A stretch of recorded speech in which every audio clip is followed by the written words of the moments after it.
Hi అందరికీ. ఈరోజు weather చాలా చల్లగా ఉంది కదా. ఇంకా మబ్బులు అవి చూస్తుంటేనే కిందగా ఈరోజు కొద్దిగా స్పెషల్గా ట్రై చేయాలని, అందుకే ఈరోజు నేను మసాలా రొయ్యలు కుంపటి మీద చేశాను అనమాట. ఎలాగో కార్తీక మాసం వచ్చింది కదా, సో మా మమ్మీ వాళ్ళు నాకు హాస్టల్కి తీసుకొని వెళ్ళడానికి జంతికలు చేస్తున్నారు.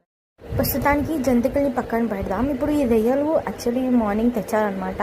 అది తెచ్చిన వెంటనే నేను ఉప్పు, కారం, వెల్లుల్లిపాయ పేస్ట్ అన్నీ నూనె వేసేసి నేను మ్యారినేట్ చేసి వదిలేసాను అనమాట. సో ఇప్పుడు నేను వండుతున్నప్పుడు మంచిగా దానికి మసాలాలన్నీ పట్టింది. నేను యాక్చువల్లీ కుంపటి మీద చేస్తున్నాను దీన్ని. మెల్లిగా బొగ్గు అవన్నీ వేడి చేసి మెల్లిగా దానికి హీట్ తగులుతుంది అనమాట. సో అది అలా ఉడుకుతుంది.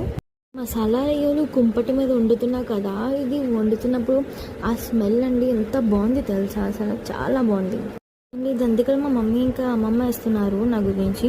అండ్ గాలి ఎక్కువ రావడం వల్ల దానికి సరిగ్గా మంట తగలట్లేదు అని చెప్పి ఆ వెనకాతల బెడ్షీట్లు ఇంకా మంచం పెట్టామన్నమాట. సో గైస్, ఇది మా బ్లాగ్. అండ్ మీకు ఏ వంటకం నచ్చిందో ప్లీజ్ కామెంట్ సెక్షన్లో చెప్పండి. So please like, share and subscribe. Bye.